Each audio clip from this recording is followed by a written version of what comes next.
ውድ ጠለስ ሚዲያ ቤተሰቦች ሰላም ጤና ይስጥልን። ይህ በጠለስ ሚዲያ ባሳየ ደርቤ የሚቀርበው የካቲት 12 ቀን 2018 ዓ.ም የዘወትር ፕሮግራማችን ነው። በዛሬው ፕሮግራማችን ልዩ መረጃዎችን፣ ወቅታዊ ጉዳዮችን፣ ዕለታዊ ፖለቲካዊ አጀንዳዎችን ወደ እናንተ የምናደርስ ይሆናል። ስለዚህ የጠለስ ሚዲያ ሜምበር ሰብስክራይበር በመሆን ስቲከሮችን በማበርከት ብሎም ዝግጅታችንን ላይክ ሼር ያደረጋችሁ ለሌሎች በማጋራት እስከ ፕሮግራማችን ፍጻሜ ድረስ አብራችሁ ትቆዩ ዘንድ በአክብሮት እጋብዛለሁ። የጠለስ ሚዲያ ሜምበር ሰብስክራይበር የሆናችሁን እያመሰገን ሌሎቻችሁም ዝግጅታችንን ማየት ከመጀመራችሁ በፊት ሰብስክራይብ አድርጉ በማለት በቀጥታ ወደ ዕለቱ ፕሮግራም እናልፋለን።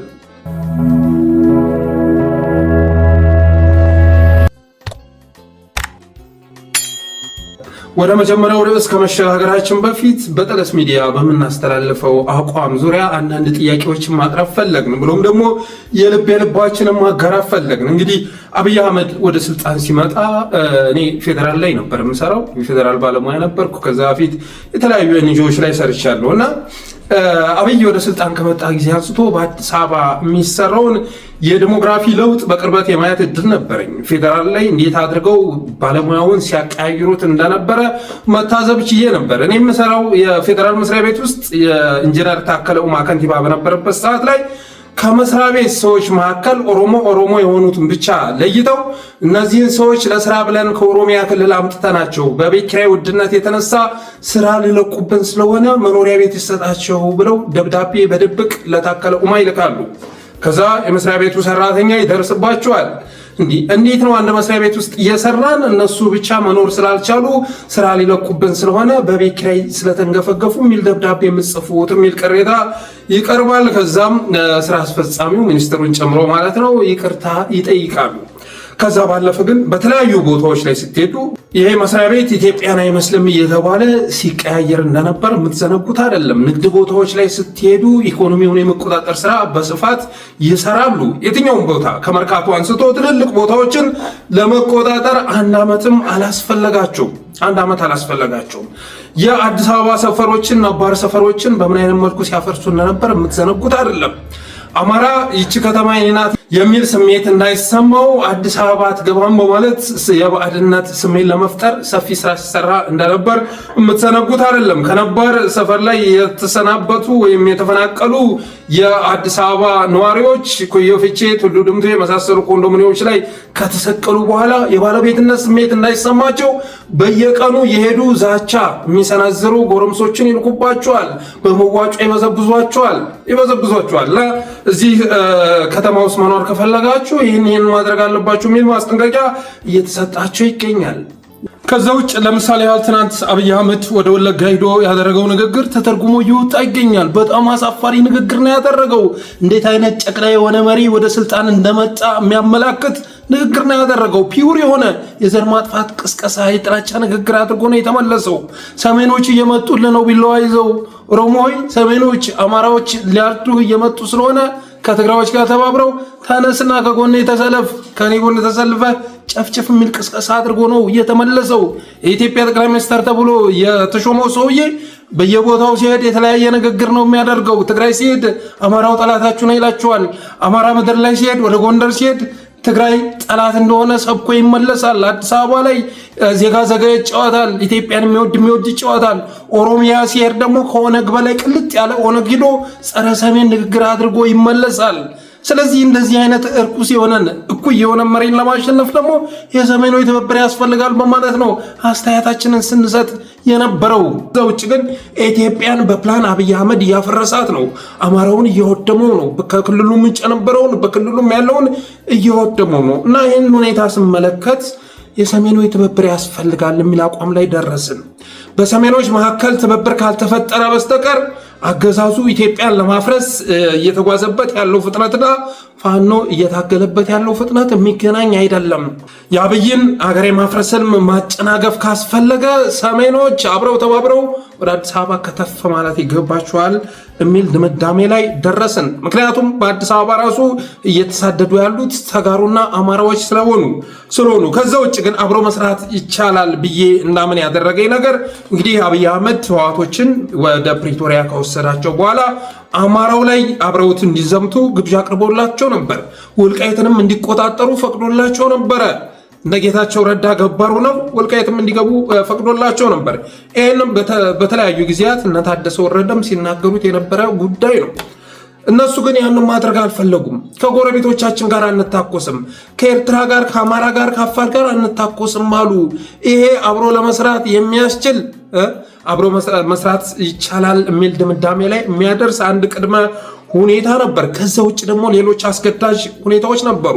ኮመኒ ነሚ ነበረን፣ የጋራ ጠላት ነበረን፣ ሁላችንንም በየተራ የሚዋድ እነሱን የደበደበ ድሮን እኛንም እየደበደበ ነው። እነሱን ያወደመ ሰራዊት እኛንም እያወደመ ነው። የትናንቱን ቪዲዮ አይታችሁታል። ትናንትና ገበሬ ቤት ውስጥ ገብተው እህሉን እንዴት እንደሚደፉት አይታችኋል።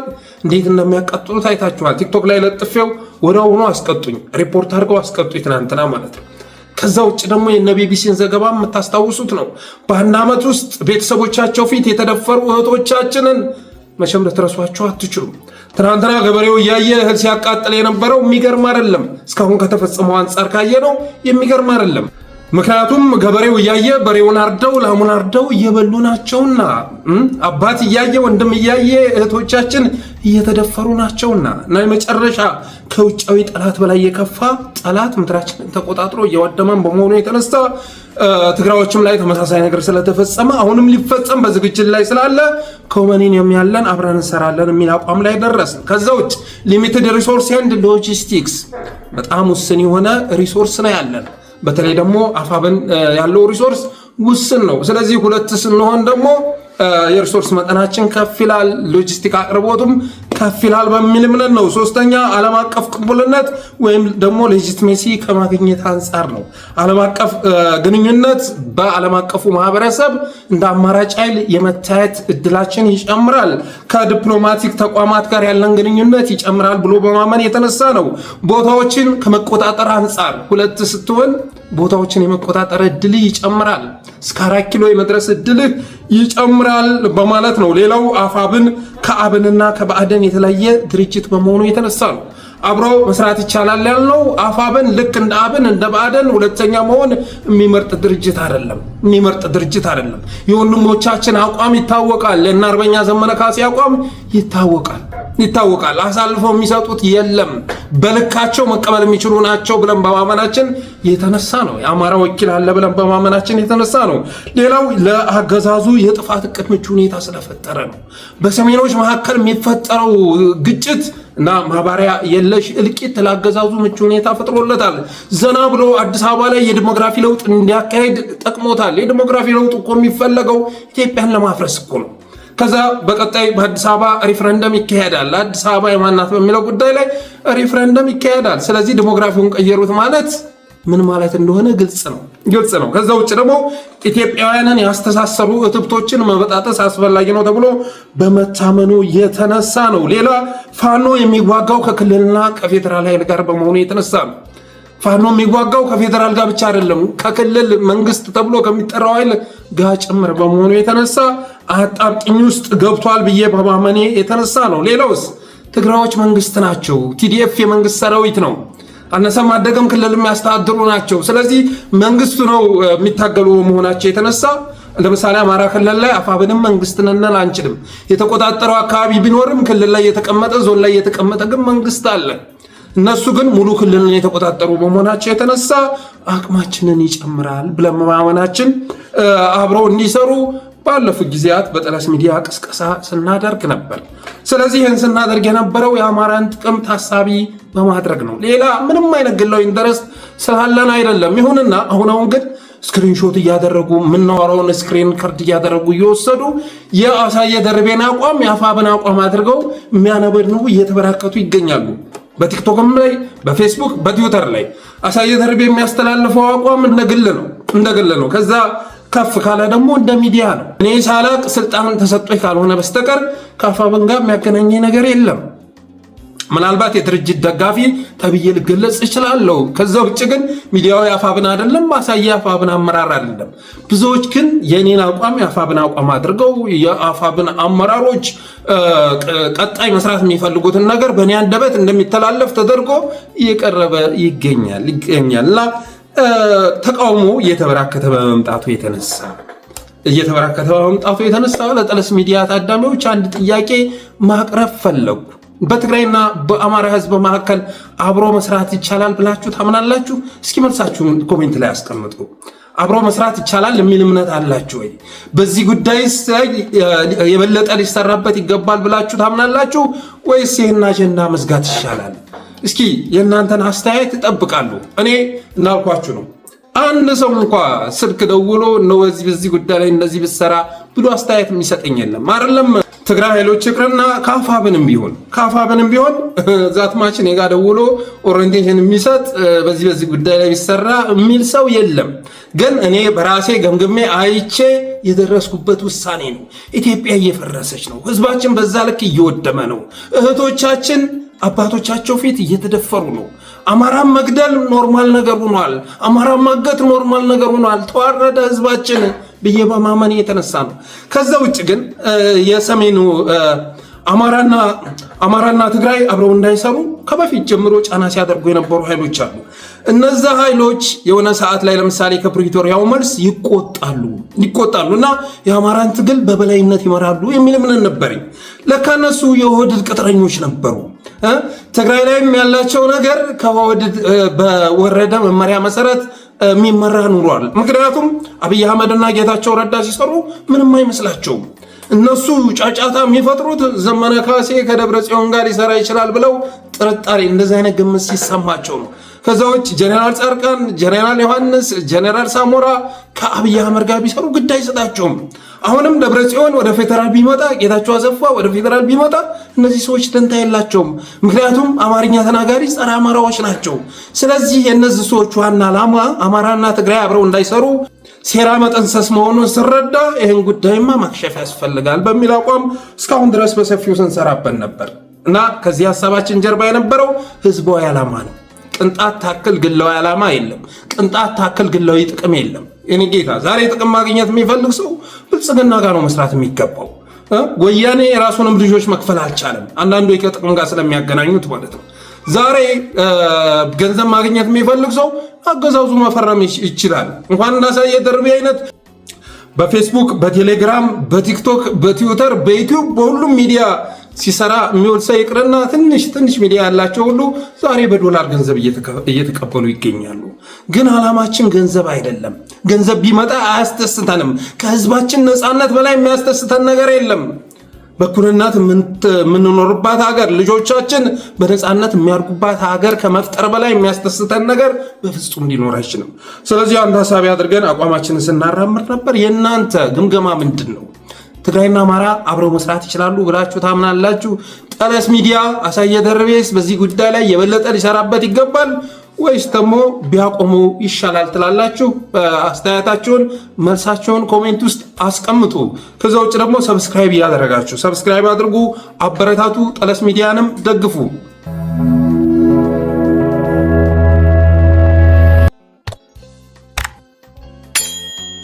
ሌላኛው ርዕስ የሀገራዊ ምክክር ኮሚሽኑና የምክር ቤቱ ውሎ ይመለከታል። ትናንትና ምክር ቤቱ ባደረገው ጥሪ መሰረት ሀገራዊ ምክክር ኮሚሽኑ ምክር ቤት ቀርቦ ያለበትን ሁኔታ አቅርቦ ነበር። እድሜውም በ8 ወር እንዲጨምር ተደርጓል። በዚያም ስብሰባ ላይ ዶክተር ደሳለኝ ጫኔ ወሳኝ ጥያቄ ሲያቀርብ ተሰምቷል። በሚቀጥለው ምርጫ አልወዳደርም በማለት አቋሙን የገለጸው ዶክተር ደሳለኝ ጫኔ የፓርላማ ድምቀት የሆነው የአማራ ሕዝብ ልሳን የሆነው ዶክተር ደሳለኝ ጫኔም ትናንትና ወሳኝ ነገሮችን ሲያነሳ ነበር። በነገራችን ላይ ዶክተር ደሳለኝ ጫኔ በቀጣዩ ምርጫ እንደማይወዳደር ሲገልጽ ዶክተር ደሳለኝ አበባው ደግሞ ከኢህአፓ ጋር ተቀላቅዬ እወዳደራለሁ እያለ ነው።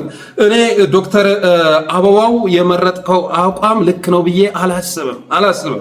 ከአንተ የሚጠበቅ አይደለም። ለታሪክ የምትኖሩ ሰዎች እንድትሆኑ እንፈልጋለን። በሌላ ዘርፍ ተሰማራ። በቃ ብልጽግና ጋር ተወዳድረህ አንደኛ ልታሸንፍ አትችልም። ብታሸንፍስ ምንድነው የምትሰራው? ዛሬ ገፋ ብለህ በሌላ ነገር ስላልተጠረጠርክ ነው እንጂ እኮ እነ ክርስቲያን ታደለ እና ዮሐንስ ቧያለው ጋር እስር ቤት የምትገኝ ሰው ነበርክ። ስለዚህ አቋምህን በድጋሜ እንድትገመግመው ልጠይቅህ እወዳለሁ። ዶክተር ደሳለኝ ጫኔ ምን አለ? በትናንቱ መድረክ ላይ ምን ብሎ ጠየቀ? እንደ አማራ ሕዝብ ልሂቆ የታሰረበት ክልል የለም። በርካታ አማራዎች በፖለቲካ አስተሳሰባቸው በማንነታቸው ታስረው እየተንገላቱ ነው። እነዚህ ደግሞ ተራ ዜጎች አይደሉም። የአማራ ማህበረሰብ ጉልሃን ብሎ የሚለያቸውና ልሂቃን ብሎ የሚያስቀምጣቸው የሐሳብ መሪዎች ናቸው አለ። አክሎም ዶክተር ደሳለኝ ጫኔ በአማራነታቸው ብቻ ብዙ የፖለቲካ መሪዎች፣ ጋዜጠኞች፣ አክቲቪስቶችና የህዝብ ተወካዮች እና የተመረጡ የህዝብ እንደራሴዎች ይገኙበታል። በነገራችን ላይ ሌሎች ህዝቦች ከሌሎች ክልሎች የታሰረ ሊቃን የለም። ለምሳሌ ከትግራይ የታሰረ ፖለቲከኛ ወይም ሊቃን የለም። ከኦሮሞም ብዙ የታሰሩ ነበሩ፣ አሁን ላይ ግን ተፈተዋል።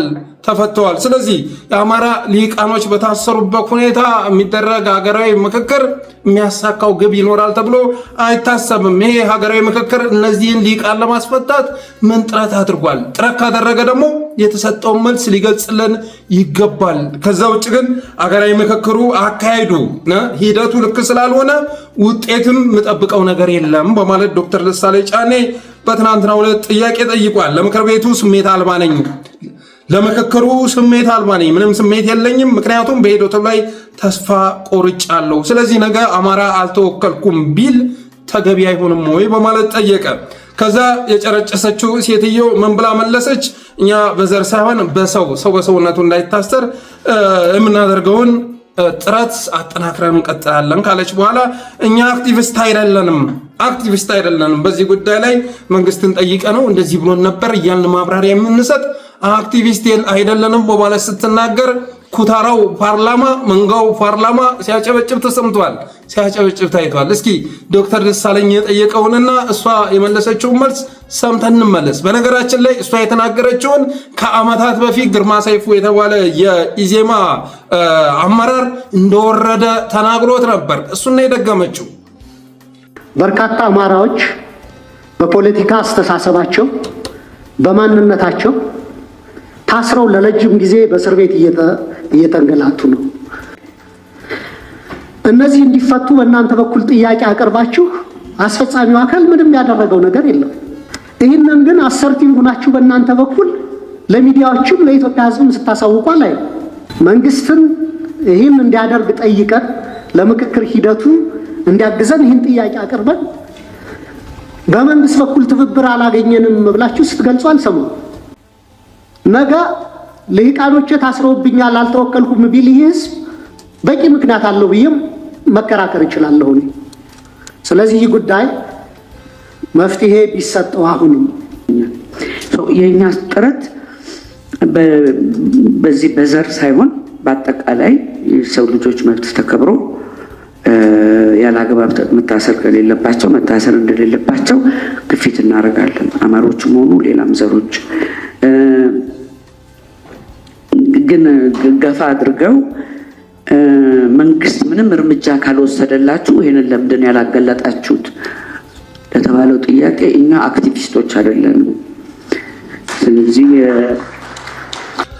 እንዳያችሁት ነው እንግዲህ እኛ አክቲቪስት አይደለንም ብላ ስትመልስ ፓርላማው ሲያጨበጭብ ተሰሙታላችሁ። ለምን ተጠየቀች ነው እንግዲህ ለምን ተጠየቀች ብሎ በውስጡ ሲያጉረመርም ስለነበረ እኛ አክቲቪስት አይደለንም ብላ ስትመልስ ሲያጨበጭብ ታያላችሁ። ከዚህ በፊትም ቤት ነው አውሮፓ በተካሄደ መድረክ ላይ ምክትል ኮሚሽነሩ አንድ መልስ ሲሰጥ በደስታ ሲያጨበጭቡ እንደነበር የምትዘነጉት አይደለም።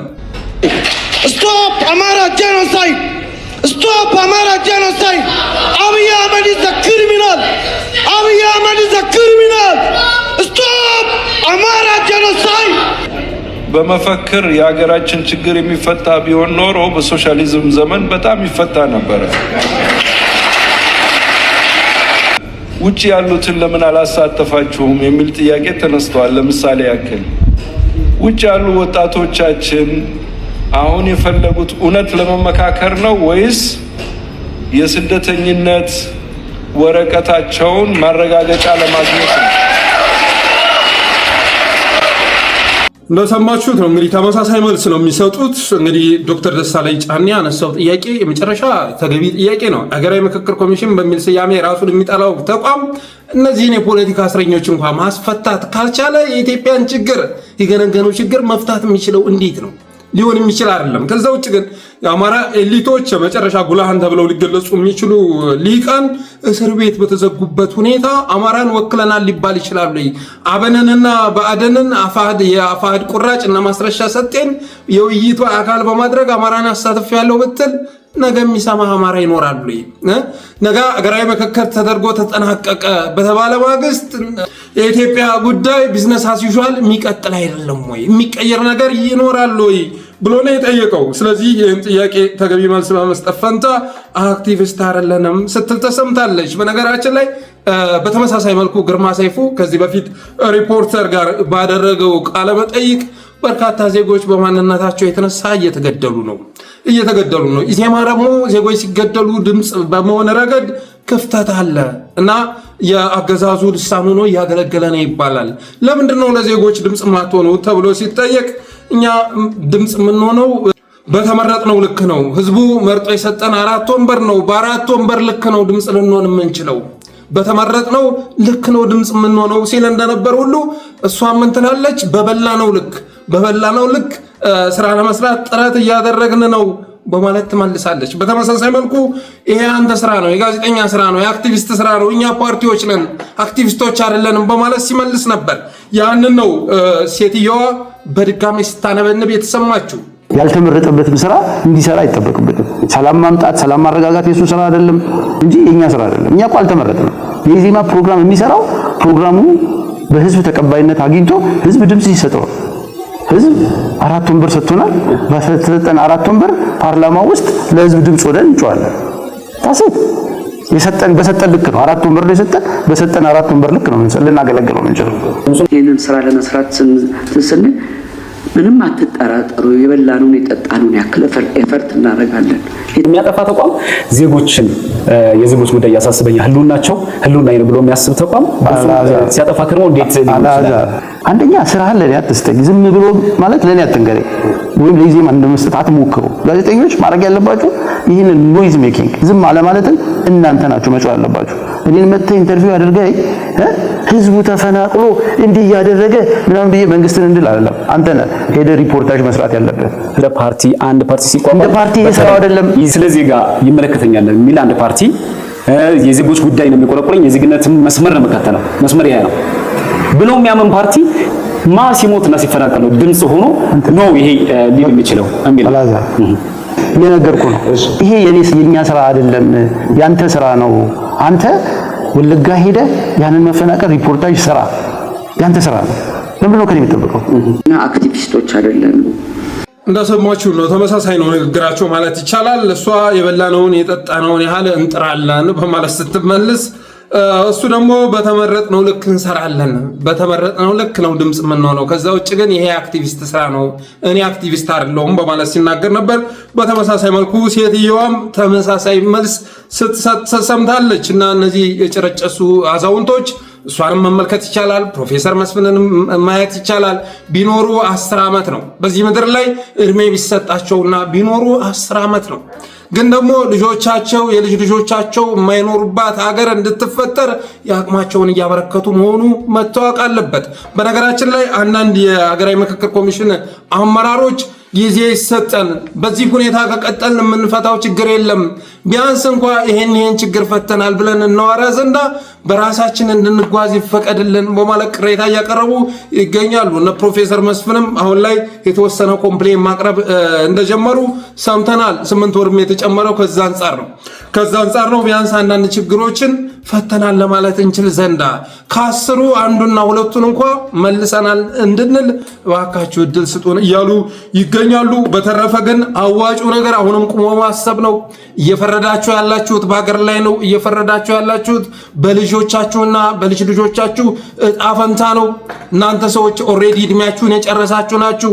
ስለዚህ ወደ ሌላኛው ዓለም ለመሸጋገር በሂደት ላይ ያላችሁ መሆናችሁ እየታወቀ የሚመጡ ህፃናት ላይ እጣ ፈንታ ላይ ባትወስኑ መልካም ነው ማለት እወዳለሁኝ።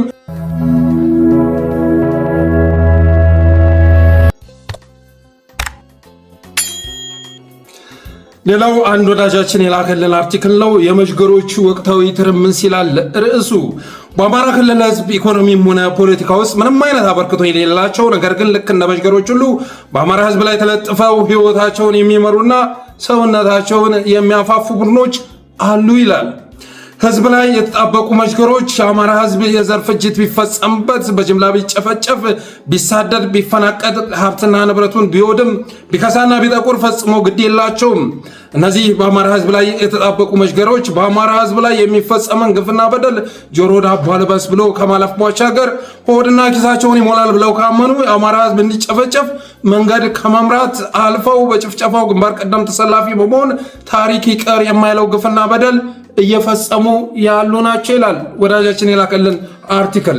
ይህም ስብስብ ዘስኳድ የሚባል ሲሆን በአያሌው መንደር አጠራር ደግሞ የሰኔ 15 ለቀስተኞች፣ የሰሊጥ ብሔርተኞች፣ የእስክንድር ሚሊሻዎች፣ ትናንት የባዕደን ዛሬ የብልጽግና የበኩር ልጆች ወዘተ እንደሚባሉ ነው። እነዚህን የስብስቡ መጠሪያ ስሞች የተዋስኩት የስብስቡ አባላትና ቃል አቀባይ ከሆኑት ከመልካሙ ሹምዬና ከአያሌው መንደር የፌስቡክ ገጾች ላይ ነው ይላል።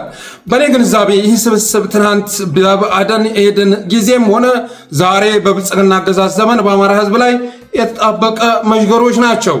እነዚህ በአማራ ህዝብ ላይ የተጣበቁት መሽገሮች በአብዛኛው ከደቡብ ጎንደር አካባቢ የተሰባሰቡ ሲሆን ለዞኑ ህዝብ የሚጠቅም አንድም ነገር ሰርተውና አሰርተው የማያውቁ ብቻ ሳይሆኑ ከመጣውና ከሄደው አገዛዝ ጋር ግንባር ቀደም ተለጣፊ በመሆን በህዝቡ ኑሮ ላይ ተጨማሪ ዕዳ ሆነው ህዝቡን የሚያሰቃዩ ናቸው ይላል ወዳጃችን።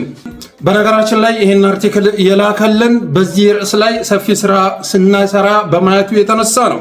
የደቡብ ጎንደር ህዝብ ከሌሎች የጎንደር ወይም የአማራ ክልል አካባቢዎች በተለየ ሁኔታ የተጠቀመው አንድ ነገር ባይኖርም በእነዚህ መሽገሮች አማካኝነት በየጊዜው ስሙ መነሳቱ አልቀረም። ይሁን እንጂ የደቡብ ጎንደር ህዝብ በጣም ደግና ላመነበት ሟች ህዝብ ነው። በዚህ ህዝብ ስም የሚነግዱ መሽገሮች መላውን የአማራ ህዝብ ከመከፋፈል አልፈው የደቡብ ጎንደርን ህዝብም ጉና ተፋሰስ፣ ረብ ተፋሰስ ወዘተ ብለው በሶስት ቡድን ከፋፍለው እርስ በርስ ለማጫረስ ሲሰሩ የሚውሉ ናቸው ይላል። በቂ መረጃ ያለው ሰው ነው ይህን አርቲክል የላከው። በአማራ ክልል ውስጥ ደግሞ እነዚህ መሽገሮች ራሳቸውን የመላው ጎንደር ብቸኛ ወኪል አስመስለው ጎንደር፣ ጎጃም፣ ሸዋና ወሎ ብለው በመከፋፈል የአማራ ህዝብ በአንድነት እንዳይቆም በማድረግ ለጠላቶቹ የመግደያ መሳሪያ ሲያቀብሉና መንገድ ሲመሩ የሚውሉ ናቸው። እነዚህ መሽገሮች አገዛዝ በተቀየረ ቁጥር ፈጥነው ማሊያቸውን በመቀየርና ወደ ጨዋታው ሜዳው በመግባት የግራና የቀኝ አጥቂነትን ቦታ ብቻ ሳይሆን የመሃል ተጫዋችነትን፣ የተከላካይነትን፣ የዘር ጠባቂነትን ቦታ በአጠቃላይ ሁሉን ያሰላለፍ ቦታ ለመያዝ ከኛ በላይ ላሳር በሚል ጠቅልለው ለመያዝ ይሉንታ የሌላቸውና ልምድ ያላቸው ናቸው። ይህን የእግር ኳስ የጨዋታ ሜዳ ውድ ወደ ዛሬው አማራ ክልል የመንግስት አደረጃጀት እውነታ ብንወስደው እነዚህ መሽገሮች አንድ ይላል የጎንደር ከተማ አስተዳደርን ከቀበሌ ዘበኝነት ጀምረው በሙሉ ተቆጣጥረዋል። 2 የጎንደር ዩኒቨርሲቲን ከፕሬዝዳንትነት እስከ ጽዳት ሰራተኝነት ወረውታል ይላል። 3 በድሮው ሰሜን ጎንደር ትርፍ መሬት ባለባቸው አካባቢዎች እነሱ የሌሉባቸው ቦታዎች አይገኙም።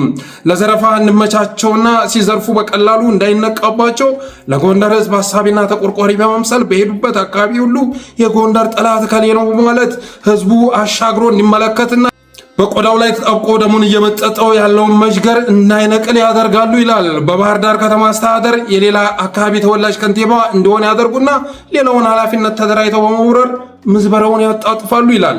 5 የባህር ዳር ዩኒቨርሲቲ ፈለገ ጊዮን ስፔሻሊስት ሆስፒታልን ጨምሮ ሁሉንም ካምፓሶች እንዲሁም የከተማዋን ጤና ተቋማት ተቆጣጥረዋል ይላል። 6 በስራ ድክመት ወይም በሌላ ምክንያት አንድ አባላቸው ከኃላፊነት ከተነሳ ከዚህ በፊት እኩልነትና ፍትሐዊነትን በቅንነት ያነሳ ኃላፊ ካለ አራስ ነብር ሆነው በተደራጀ መንገድ ይዘምቱበታል ብቻ ሳይሆን በህይወት እንዳይኖር ያደርጉታል። ለዚህ ደግሞ የማጥቂያ ስልታቸው መንግስታዊ የጸጥታ መዋቅርን መጠቀም ነው ይላል። እነዚህ መሽገሮች የጥቅም ተካፋይ ያልሆነን አካል በጸረ መንግስትነት በመፈረጅ ከሳሽና መስካሪ ሆነው እንዲጠፋ በማድረግ ተወዳዳሪ የላቸውም። ሰሞኑን ይህን እያደረጉ መሆኑን የምታስታውሱት ነው። አማራ ክልል መንግስታዊ መዋቅርና የመንግስት የልማት ድርጅቶች እንዲሁም የሚዲያ ተቋማት ያለማጋነን ከ70% በላይ ተቆጣጥረውታል። እዚህ ላይ የኔ እምነት ከድርሻቸው በላይ የመንግስት ኃላፊነትን ቦታን ለምን ተቆጣጠሩ ብቻ ሳይሆን በመላው የአማራ ህዝብ በተለይ ደግሞ በደቡብ ጎንደር ህዝብ ላይ እንደ መሽገር ተጣብቀው ደሙን በመምጠጥ እያመነመኑትና ለደበኛ ጠላቱ ዱላ በማቀበል እያስገደሉት በመሆኑ ጭምር ነው። ከላይ የተጠቀሱትን ነባራዊ ሁኔታዎች እንዳነሳ ያስገደደኝ የአማራ ወጣቶች የአማራ ህዝብን ህልውና ለማስከበር መተኪያ የሌለው ህይወት በመክፈል ትግል ከጀመሩ ጀምሮ ከሌላው የአማራ ክልል አካባቢ በተለየ ሁኔታ የህልውና ትግሉ እንቅፋት መሆናቸው ጎልቶ በመታየቱ ነው። በተለይ ደግሞ ስንቱ መስዋዕትነት ተከፍሎ የአማራ ፋኖ ብሔራዊ ንቅናቄ አፋብን የሚባለው የአማራ ህዝብ የለውና ትግል አታጋይ ድርጅት ከተመሰረተ በኋላ በመሽገርነት ተጣብቀው የህዝቡን ደም የሚመጡበት የመንግስት መዋቅር ተሰባብሮ እንዲወድቅና እንደሚወድቅ እርግጠኛ በመሆናቸው ሐሰተኛ የአማራነት ጭንብላቸውን አውልቀው በመጣል መንግስትህን አድን፣ ኢትዮጵያ ትቅደም፣ የአማራ ብሔርተኝነትና አፋብን ይውደም ብለው ያለምንም ሀፍረት በግላጭና በአደባባይ መምጣታቸውን ስመለከት በትክክል የሚገልጻቸው መሽገርነት መሆኑን ስላመንኩ ነው ይላል ጸሐፊያችን።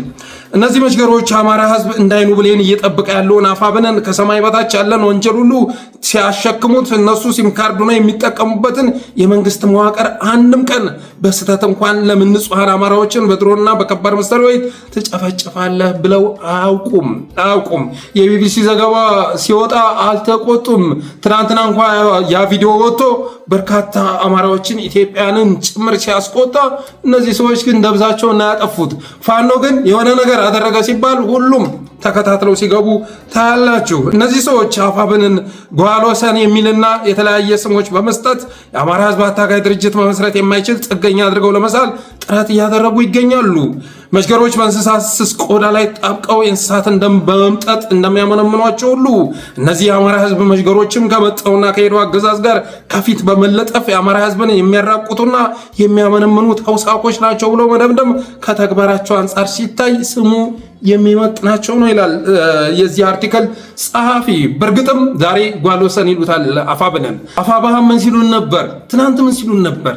ሳልሳዊ ባዕደን ሲሉት ነበር። በኢትዮ 360 በኩል ሳልሳዊ ባዕደን ሲሉት ነበር። በነገራችን ላይ ኢትዮ 360 አሁን ላይ ያራመደው ባለው አቋም ኢትዮ 360 ሳይሆን ሀብታሙ አያሌው እያራመደ ባለው አቋም ያለኝን አድናቆት መግለጽ እወዳለሁ። ሰዎች ወደ ትክክለኛ መስመር እንዲመጡ ነው የምንፈልገው። ወደ ትክክለኛ መስመር መጥተው አፋብን ከተመሰረተ በኋላ አርበኛ እየነጠልን ስናንኳስስ አይታችሁ ታውቃላችሁ። በጠለስ ሚዲያ ድሮም ቢሆን በተሳሳተ መስመር ውስጥ ናቸው ብለን በማመናችን የተነሳ ነው ይህን አስተያየት ስንሰጥ የነበረው። ስለዚህ እነዚህ መሽገር ብሎ ጸሐፊው የገለጻቸው ሰዎች ትናንትና አፋብሃን ሳልሳዊ ባዕደን ሲሉን ነበር። ግን ባዕደን ሲሆን የታየው ማን ነው? ዳግማዊ ባዕደን ሆኖ ሲገባ ያየነው ግን እነሱ ሲያሞግሱት የነበረው አፋሕድ ውስጥ የነበረው የአፋሕድ ቁራጭ ነው። አይደለም እንዴ? ወንድሞቻችንማ ዛሬም እየታገሉ ይገኛሉ። በተመሳሳይ መልኩ ዛሬ ጓሎሰን የሚል ደግሞ ስያሜ ይዘው መጥተዋል። እናም ጸሐፊያችን በመጨረሻ ምን ይላል? የመጨረሻ መልእክቴ ይላል፣ እናንተ የሰው መሽገሮች አማራ ህዝብ የለውና ትግል በጀግኖች ልጆቹ ተጀምሯል፣ ለድልም ይበቃል። እናንተ ወጣንበት የምትሉት የደቡብ ጎንደር ህዝብ የእናንተ ውክልና ከእርሳችሁንና ኪሳችሁን እንደሆነ ጠንቅቆ ስለሚያውቃችሁ የእናንተን ማደናገር ሊያዳምጥ እንደማይችል ሰሞኑን በተግባር ያሳየው የተለመደው የጎንደር አማራ አይበገሬነት፣ ስነ ልቦናና ጀግንነት ያው ምስክር ነው። በመሆኑም እስካሁን ያበላሻችሁት በቂ ስለሆነ ወደ ቀልባችሁ ተመለሱ ላለው፣ አለበዚያ ጉዳዩ ጨው ለራስ ስትል ጣፍጥ ይሆናል በማለት የሚገርም ትዝብቱን ልኮልናል። ይሄ ትዝብት የኛም ትዝብት ነው። የሚገርማችሁ ነገር እኔ እኮ ትግል ውስጥ ያሉትን ብቻ አይደለም የሚጠሉት። በተለይ ደግሞ ያው አይታችሁ ከሆነ ደቡብ ጎንደርን ከጎጃም ጋር ነው ማታኮስ ነው ዋነኛ አላማቸው፣ ፍላጎታቸው ጎንደርና ጎጃም ማታኮስ ነው። ስለዚህ ትግል ሜዳ ላይ ያለውን ዘመነ ካሴን ብቻ አይደለም ሲቃወሙ የምትሰውት፣ በሰላማዊ መንገድ ለአማራ ህዝብ ድምፅ እየሆነ ያለውን ኢትዮጵያን ጭምር በጉጉት የሚመለከቱትን ዶክተር ደሳለኝ ጫኔን ጭምር ሲዘምቱበት ያላችሁ። ታዲያ ከዚህ እንደዚህ ካለ እንኩቶ ስብስብ ጋር እንዴት ነው መስማማት የሚቻለው? ይህንንስ ኃይል አለመታገል ይቻላል ወይ? አለመታገል ይቻላል? ዝም ማለት ይቻላል? አማራ ውስጥ ክፍፍል ለመፍጠር 24 ሰዓት የሚሰራ ለደቡብ ጎንደር እንኳን የሚጠቅም ህልምና ራዕይ የሌለው ኪሱን ከመሙላት ባለፈ ቅድ የሌለው ትናንት የአማራ ብሔርተኝነትን ተጠቅሞ ብዙ ዘረፋ የፈጸመ እና የአማራን ትግል ሲከፋፍል የነበረ ስብስብ አሁንም በተመሳሳይ መልኩ ትግል ሜዳ ላይ ያሉትንም ምክር ቤት ውስጥ ገብተው ለህዝብ ድምፅ የሚሆኑትንም ሲኮንን የሚውል እንኩቶ ስብስብ ይሄን ማክበር የሚቻል አይደለም። በነገራችን ላይ ይሄ ስኳድ የሚባል ስብስብ በጀት አለው፣ ሀብት አለው። ያንን ደግሞ በዝናሽ ታያቸው በኩል የሚመደብ ነው። ከዛ በጀት መካከል ለግድያ የሚመድበው እንዳለም ይታወቃል። አሁን ላይ በአማራ ክልል በኢትዮጵያ ያለውን ብቻ ሳይሆን ከሀገራቸው ውጭ ያሉትንም ለማስገደል ሰፊ ስራ እየሰሩ መሆኑ መረጃ አለን። ግን ደግሞ ይህን ስብስብ አለመታገል አይቻልም። አለመታገል አይቻልም። በእኔ እምነት በአሁኑ ሰዓት ላይ ለአማራ ህዝብ ዋነኛ እንቅፋት ሆኖ የተከሰተ የትግል ደንቃራ ሆኖ የተከሰተ ይህ ስብስብ ነው። ከትናንት አንጻር ሲመዘን አደጋነቱ እየቀነሰ ቢመጣም ማንነቱ በመታወቁ የተነሳ እየቀነሰ ቢመጣም አሁንም ራሱ አፋብን ውስጥ ክፍፍል ለመፍጠር ሰፊ ስራ እየሰራ መሆኑ መታወቅ አለበት። አንዳንዱ ሾልኮ ሲወጡ በቅርቡ ልናይ እንችላለን። ምክንያቱም ሰፊ ስራ እየተሰራ ይገኛል። በዛ ላይ ደግሞ አፋብን ስትራክቸር ስለሰራ በዛ ላይ ቅሬታ የተሰማቸው ወገኖችም አጋጣሚውን ሊጠቀሙ ይችላሉ። ስለዚህ ይህንን ኃይል በተደጋጋሚ ርዕስ ማድረግ ያስፈለገው የብአዴንና የኦህዴድ አቅም ሲመናመን አቅም ሆኖ ተለጥፎ መሽገር ሆኖ አማራን ትግል ለማጥፋት እየሰራ በመሆኑ የተነሳ ነው።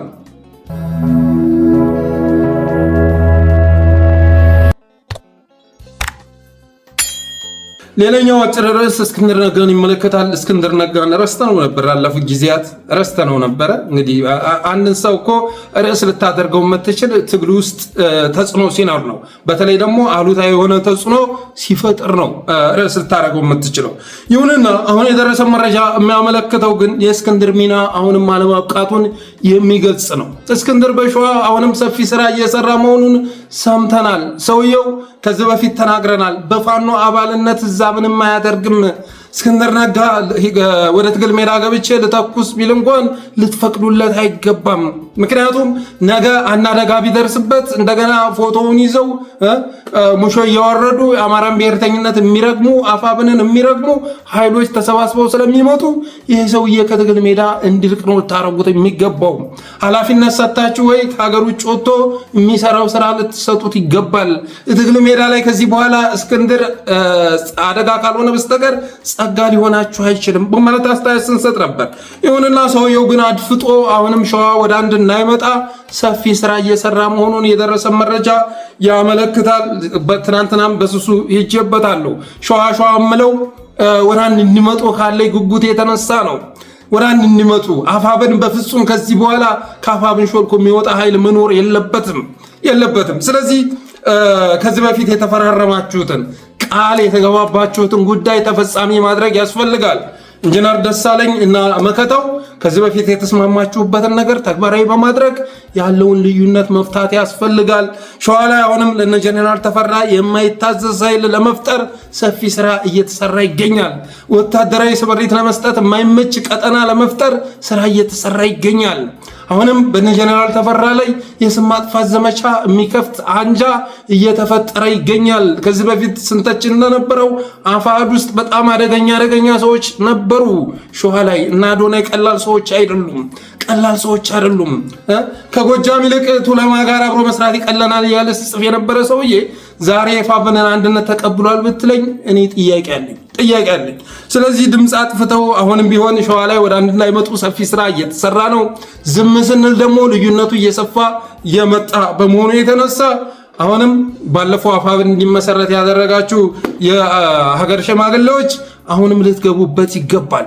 አፋብንም ከአዝጋሚ እንቅስቃሴ መውጣት መቻል አለበት። እንደ አፋብን ብቻ ሳይሆን እንደ ቀጠናው ከቀጠና ኃይሎች ጋር አብረው ለመስራት የሚያደርገው ጥረት እኔ በቂ ነው ብዬ አላስብም። አገዛዙ እያደረገው ካለው አንጻር አይታችኋል አይደል? ሰሞኑን በፊንፊኔ ፕሬስ በኩል የተለያዩ ቪዲዮዎች ይለቀቃሉ በተከታታይ ማለት ነው። እነዛን ቪዲዮዎች የትም አታገኟቸውም። የምታገኙት የት ጋር ነው? ፊንፊኔ ፕሬስ ካስገቡ ነው። ለምን አገዛዙ በሱ በኩል ይልካል። እንግዲህ የኦህዴድ ሰዎች ተመዳድበው ነው ዛሬ ላይ እየሰሩ የሚገኙት። አንተ ተቃዋሚ አክቲቪስቱን፣ አንተ ደጋፊ ካድሪሁን፣ አንተ ዳኛ፣ አንተ እስረኛ ምናምን ተባብለው ተመዳድበው እየሰሩ ነው። ስለዚህ በፊንፊኔ ፕሬስ በኩል የሆነ ተሳቢዎች የመከላከያ ተሽከርካሪዎች አብረው ሲሄዱ የሚያሳይ ቪዲዮ ይለቀቃል። ታንክ ተጭኖ ሲሄድ የሚያሳይ ቪዲዮ ይለቀቃል። ወደ ሰሜን እየተጓዙ ነው ይባላል። ወደ ሰሜን ይሄዱ የት ይሄዱ ግን የሚታወቅ ነገር የለም እና በተከታታይ የሚለቀቀው ዓላማውን ዝም ብዬ ሳስበው አንደኛ አገዛዙ ማስፈራራት የፈለገ ይመስለኛል። ፊንፊኔ ፕሬስ ለምሳሌ ጀዋር ደጋፊ ነው ተቃዋሚ ተብሎ የሚታሰብ ነው። ስለዚህ በሱ በኩል የሚለቁት አንደኛ ማስፈራራት ነው። ያላቸው መሳሪያ በኤአይ እያባሱ ምን እያሉ በመልቀቅ ማስፈራራት ስራ መስራት ይፈልጋሉ። ሁለተኛው ደግሞ ለጦርነት እየተዘጋጀን ነው የሚል ፕሮፓጋንዳ ለመንዛት ነው። ለጦርነት እየተዘጋጀን ነው። በነገራችን ላይ ክራይስ ግሩፕም የኤርትራና የኢትዮጵያ ጦርነት ሊጀመር አንድ ሐሙስ ነው የቀረው በማለት ትናንትና አስነብቧል። ትናንትና ተወዳ ማለት ነው። ስለዚህ ለጦርነት እየተዘጋጁ ነው ተብሎ እንዲታሰብ ይፈልጋል አብይ አህመድ። ከኤርትራ ጋር ወደ ጦርነት ሊገባ ነው ተብሎ እንዲታሰብ ይፈልጋል። ግን እነዚያን ሁሉ ሰራዊት እያስገባ ያለው አብዛኛውን አማራ ምድር ላይ ነው። ይህን በመረዳት አፋብን ዋነኛ አገዛዙ ትኩረት አማራ ክልል ላይ እንደሆነ በመረዳት አፋብን መስራት ያለበትን ጨርሶ ሌሎች ኃይሎችን ጭምር ማሰባሰብ ይገባው ነበር። ግን እየሰራ ነው ብዬ አላስብም። እነ እስክንድርም እየሰሩትን ያለ ስራ መገምገም ያስፈልጋል። ሸዋ ላይ ያለውንም ጉዳይ በአፋጣኝ ለመፍታት ጥረት ማድረግ ያስፈልጋል። በተረፈ ከዚህ በፊትም ስንናገር እንደነበረው አብይ አህመድ ጦር እያስጠጋ ያለው ወደ ትግራይ መሆኑ ይታወቃል። ወደ ትግራይ ጦር ማስጠጋት ያስፈልገው ደግሞ ምርጫውን ለማካሄድ ነው። ምርጫ ትግራይ ክልል ውስጥ ማካሄድ አቅዷል። ከዛ ባለፈ ግን ከምርጫ በፊት እኔ ኤርትራ ጋር ይታኮሳል ብዬ አላስብም። ክራይስ ግሩፕም ጦርነቱ ሊጀመር አንድ ሳምንት ቀርቶታል፣ ቀናት እድሜ ቀርቶታል ብሎ ቢልም በበኩሌ ግን ትግራይ ጋር ምርጫ ማድረግ ስላለበት ማለት ነው ትግራይ ጋር ወታደሩን ለማስገባትና ወታደራዊ ካምፖችንም ለመቆጣጠር ጥረት እያደረገ መሆኑ ይታወቃል። በተረፈ የአብይ አህመድ የ2018 እቅድ ሻዕቢያንና ወያኔን ሲያስፈራራ ከርሞ ኢዜማንና አብንን በምርጫ መዘረር ነው። ኛንጋቶም ነው የሚለው። ኛንጋቶም አብይ አህመድ በጣም የሚወደው ብሔር ነው። ኛንጋቶም እና አማራ ሁለቱም እኩል ናቸው በዚህ ሀገር ውስጥ እያለ በተደጋጋሚ ሲናገር ነበር እና ዛሬ አዝምተዋ ኛንጋቶም የምትለውን ብሔረሰብ አምጣና አዝምተው እና አብይ እቅዱ የቁጭት በዲሞክራሲያዊ ፓርቲ የኛንጋቶም ነፃ አውጭን ድባቅ መምታት ነው በምርጫ። የ2018 እቅዱ ይሄ ነው። ትግራይ ክልል ያደራጃቸው ፓርቲዎች አሉ፣ 18 ደርሰዋል። እነሱን እንዲመረጡ አድርጎ የትግራይ ወኪል ብሎ ማስቀመጥ ነው የሚፈለገው። በተረፈ መጪው ምርጫ የመንግስት ደጋፊ የሆኑ ፓርቲዎችና ያልሆኑትን የምንለይበት ወንፊታችን ነው። በመጪው ምርጫ የሚወዳደሩ ፓርቲዎች አሁንም በድጋሚ መናገር የምፈልገው የአገዛዙ ደጋፊዎች ናቸው። ምክንያቱም አሁን በዚህ አጭር ጊዜ ውስጥ አደረጃጀት ሰርተህ ባለች ውስን ሪሶርስ ባለች ውስን ጊዜ ለውጥ ልታመጣ አትችልም። እናት ፓርቲም ዛሬ መግለጫ አውጥቷል። ወደ ጥምረቱ ተመለስኩ በማለት ደስታውን እየገለጸ ይገኛል።